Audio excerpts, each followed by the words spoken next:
नमस्कार, मैं हूं अंकुर और आप देख रहे हैं सत्यहिंदी.com। एक नजर अब तक की सुर्खियों पर। रविवार को दिल्ली के जंतर मंतर पर हिंदू सेना और कुछ अन्य समूहों द्वारा आयोजित महापंचायत को यति नरसिंहानंद सहित कुछ वक्ताओं द्वारा कथित तौर पर भड़काऊ भाषण देने के बाद पुलिस ने बीच में ही रोक दिया।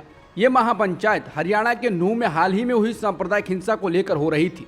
पीटीआई के मुताबिक एक पुलिस अधिकारी ने बताया कि पुलिस ने आयोजकों से किसी विशेष धर्म के बारे में कुछ भी नहीं कहने को कहा था, फिर भी उन्होंने भड़काऊ भाषण दिए, जिसके बाद उन्हें इस कार्यक्रम को रोकने का निर्देश दिया गया।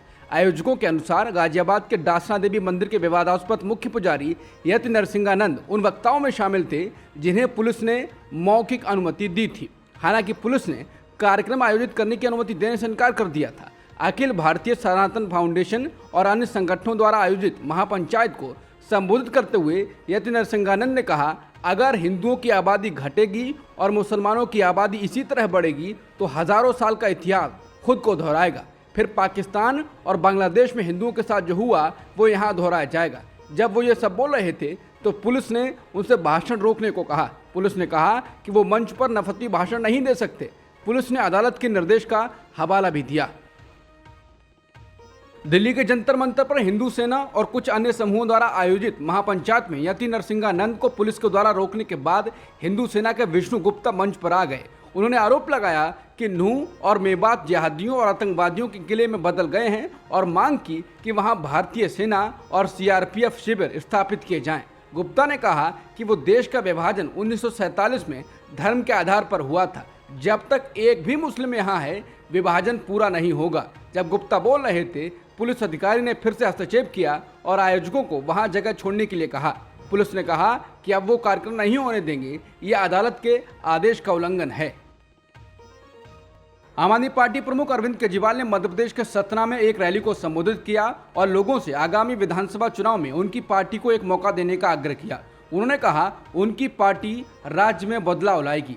आपके टाउन हॉल कार्यक्रम में बोलते हुए केजरीवाल ने मुख्यमंत्री शिवराज सिंह चौहान को मामा बताते हुए कहा, मुझे पता चला है कि मध्य प्रदेश में एक मामा है, उन्होंने अपने भतीजे और भतीजों को धोखा दिया है, उस पर भरोसा मत करो। खुद को राज्य का चाचा बताते हुए आम आदमी पार्टी प्रमुख ने कहा कि अगर उनकी पार्टी सत्ता में आई तो राज्य में स्कूल, अस्पताल बनाएंगे और रोजगार के अवसर लाएंगे। उन्होंने आगे कहा, अब तुम्हारा चाचा आ गया है, अपने मामा पर भरोसा मत करो, अपने चाचा पर भरोसा दिखाओ। बता दें, इससे पहले केजरीवाल छत्तीसगढ़ गए थे और कांग्रेस की भूपेश बघेल सरकार पर भी हमला बोला था, जिसके बाद केजरीवाल के विपक्षी गठबंधन इंडिया में रहने पर सवाल उठने लगे हैं। छत्तीसगढ़ को लेकर एबीपी सी वोटर ने सर्वे किया है। इसमें सवाल किया गया कि छत्तीसगढ़ में किस पार्टी को कितनी सीटें मिलने की संभावना है। सर्वे के मुताबिक छत्तीसगढ़ की कुल 90 सीटों में से कांग्रेस को 46% वोट शेयर के साथ सबसे ज्यादा 48 से 54 सीटें मिलने की संभावना है। बीजेपी को 41% वोट शेयर के साथ 35 से 41 सीटें और अन्य को 13% वोट शेयर के साथ 0 से 3 सीटें मिलती दिख रही हैं। हालांकि छत्तीसगढ़ में मुख्यमंत्री पद की पहली पसंद को लेकर भी जनता से सवाल किया गया। सर्वे में शामिल लोगों में से 49% ने मौजूदा मुख्यमंत्री भूपेश बघेल को अपनी पहली पसंद बताया। 24% लोगों ने बीजेपी नेता और पूर्व सीएम रमन सिंह को अपनी पसंद करार दिया, जबकि 13% ने टीएस सिंहदेव और 14% ने अन्य को अपनी पसंद बताया। कुल मिलाकर मुख्यमंत्री के रूप में बघेल की टक्कर में कोई नहीं है। इससे यह साफ तो हो गया है कि कांग्रेस बहुत आगे दिख रही है। लालू यादव ने सोमवार को सीबीआई की उस याचिका का विरोध किया है जिसमें उसने जमानत रद्द करने की मांग की है। ये मामला चारा घोटाले से संबंधित डोरंडा कोषागार से जुड़ा हुआ है।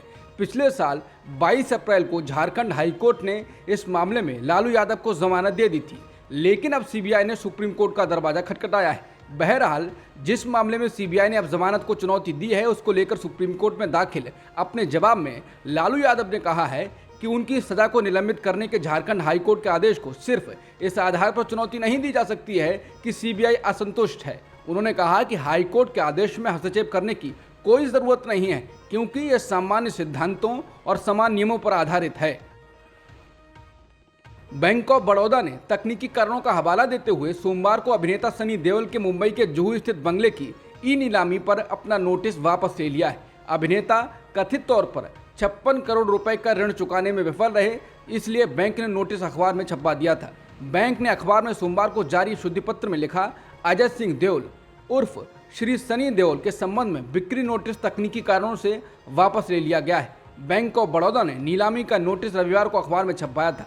वहीं कांग्रेस ने नीलामी नोटिस वापस लेने पर सोमवार को सवाल उठाया और पूछा, इसे वापस लेने के लिए तकनीकी कारणों को किसने ट्रिगर किया है। यूपी की घोसी विधानसभा सीट पर होने वाले उपचुनाव में बीजेपी प्रत्याशी दारा सिंह चौहान पर स्याही फेंकने वाले युवक ने सरेंडर कर दिया है। पत्रकारों से बातचीत में युवक ने बताया कि उसने बीजेपी नेता पर ही गंभीर आरोप लगाए और कहा कि उसने बीजेपी नेता के ही कहने पर दारा सिंह चौहान पर स्याही फेंकी थी। उसने कहा ये भाजपा की चाल थी। भाजपा ने कहा कि दारा सिंह चौहान पर स्याही फेंक दो। आरोपी ने कहा कि वीडियो भी उनके लोगों ने ही बनाई है। बता दें, आरोपी युवक का नाम मोनू यादव उर्फ डायमंड है। इस युवक ने कोपागंज थाने में जाकर सरेंडर कर दिया है। कांग्रेस कार्य समिति में एक बड़े फेरबदल में पार्टी अध्यक्ष मल्लिकार्जुन खड़गे ने रविवार को शशि थरूर और सचिन पायलट सहित 28 अन्य लोगों को समिति का सदस्य नियुक्त किया है।